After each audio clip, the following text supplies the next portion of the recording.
Hello? Hello, microphone check. 1 2 1 2. Can you hear me? Hello and welcome to Atomic Movie Reviews Film Society. I'm your host, Atomicon Rex. Here we discuss films that have a narrative background in aliens, ghosts, robots, and monsters. So without further ado, let's just jump into it. Okay, it's the Christmas season, so I thought we'll do a deep dive. We'll talk about the angelic realm. I'm going to call this category liminal intelligence. Um, the synopsis is still going to be in the Return of the God series. The analysis is going to be on the Book of Enoch. The main concepts I'm going to try to touch on, if I can, are the Watcher's story told from three different perspectives, i.e., God's perspective, the angels or the Watcher's perspective, and mankind's perspective. Um, and so just kind of wrap that up. Okay, so who are the Watchers? The Watchers are avian gods. They're bird gods. They're human beings with bird heads.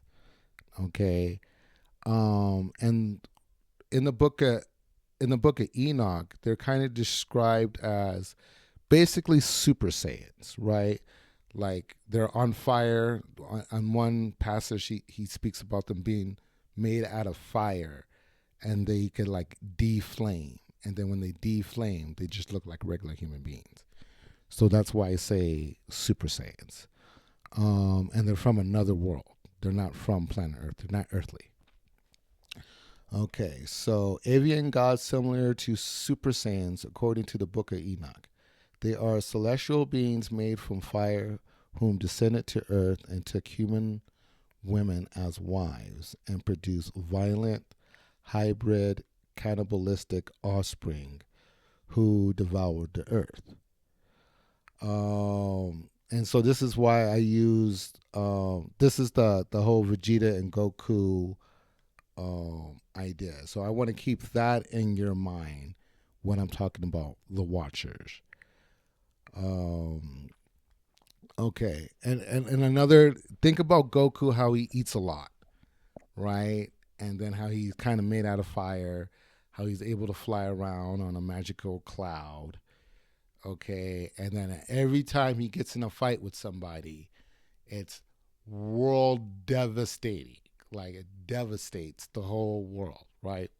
So keep these in mind. Okay, so who are the Nephilim?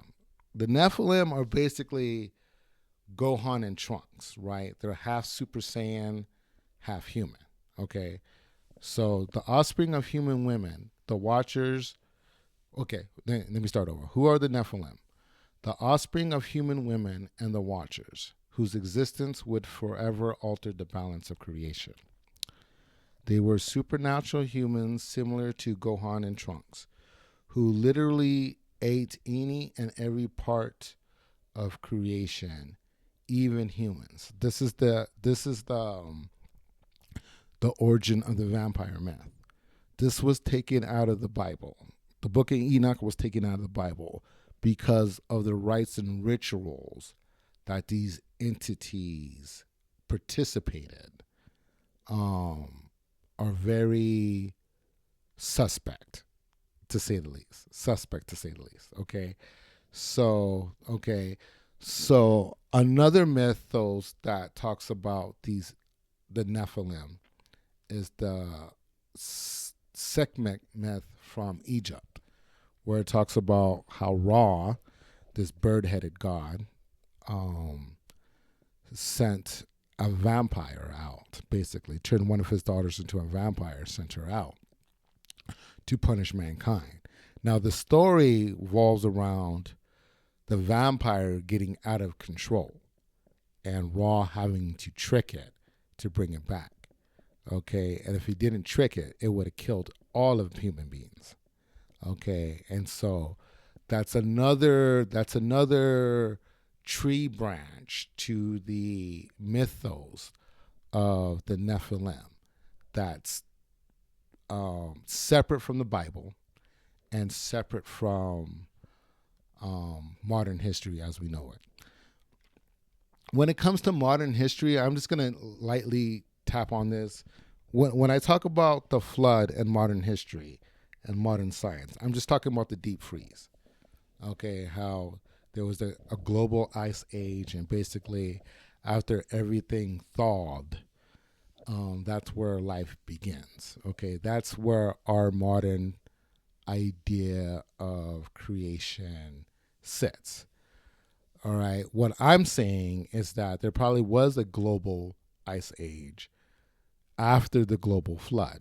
And the stories that we're talking about is before the ice age. That's where I'm going with this. Okay. So we pick up after the flood. It states that these hybrids still remain on Earth, however, in a reduced and remnant position, the crypto-terrestrial hypothesis. The issue is the state of creation after the flood, which did not eliminate all of these hybrids. The hybrids, the ones that did die in the flood, became haunting ghosts, maintaining their violent cannibalistic ways into the afterlife. Because these are of immortal seed and an immortal woman, they did not die. They did not die. They became something else when the flood hit. So God sent the flood to kill them specifically, because there was just war everywhere, and they were eating human beings, and they're just savages, right? So He floods the world to erase their bloodline out of mixing with human beings, right? To erase the royal bloodline.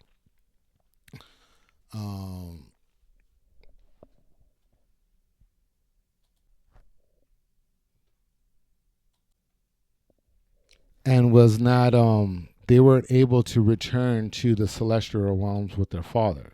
So basically, the main problem was not being able to return to the celestial realms with their parents, because they're part human, and they're not able to fully die and cross over to the afterlife because they're part immortal, they're part angel.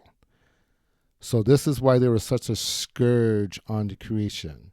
When you put an immortal creature inside an environment with limited resources, the creature simply outconsumes the resources, and that's what we ended up having. So when the angels had children with men, um, they were unnaturally violent and bloodthirsty. And when they died, their souls were trapped on earth in a liminal state. They could not truly return to the afterlife at all.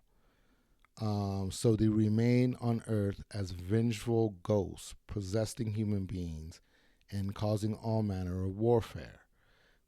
They did this because they were like that in real life.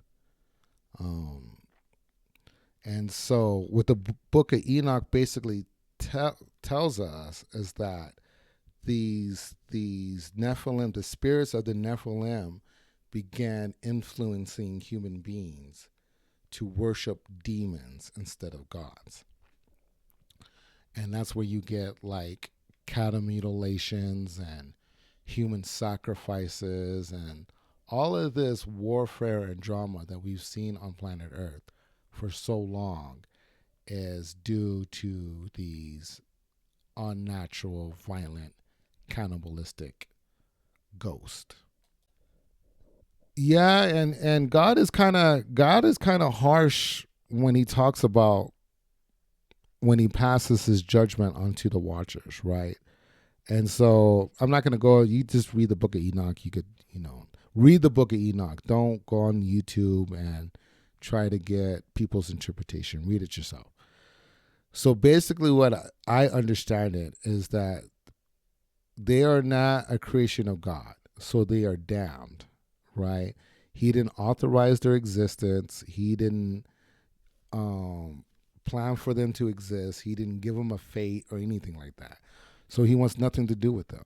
Okay, so there is no judgment for them. There is no reward or punishment. He wants nothing to do with those children. He just calls them demonic spirits. Okay.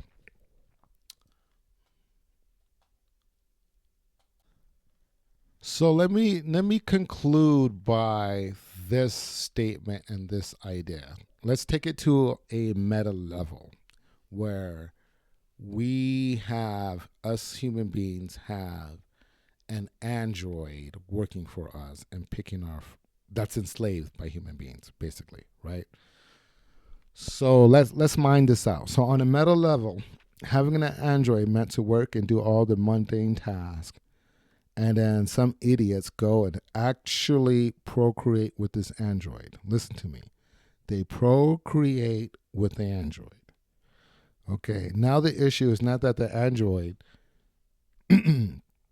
is an android, because on a fundamental level, it's not in charge of its own life. The android doesn't have a choice, right? So they procreate with the android. Now the children of this android, okay, do they have a choice? Okay, what rights do these children have if they're half android, half human beings, right? That's the real issue that the gods had to contend with when, we start giving, when the gods gave mankind the apple of good and evil, right? When they uploaded this android and gave it consciousness, the right to know good and evil, the right to be a patriot or to be a Nazi, or whatever your ideal of good and evil is, does it also now have the right to reproduce, to self-determine its own life? Okay, and okay, now that we have this half android, half human being, okay, what happens if the android dies? What happens to the data? What happens to the soul of that human being?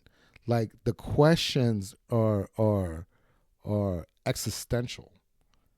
Okay, and so that's kind of how I feel like the gods were looking at human beings. Like, you're making them like us. And if you make them like us, if you make human beings like gods, okay, then they too have the right of gods. All right, and that's the issue. That's the real problem. Anyways, so the shit hits the fan. They procreate. All right. The CEO of the company comes down, finds out that his employees are reproducing with the robots, the androids that are meant to work until the land, right? And so he kills everybody. Okay. But the issue is, okay, that the boss, the CEO, wasn't thinking that the fucking robot was going to produce a ghost, Automacon Rex out.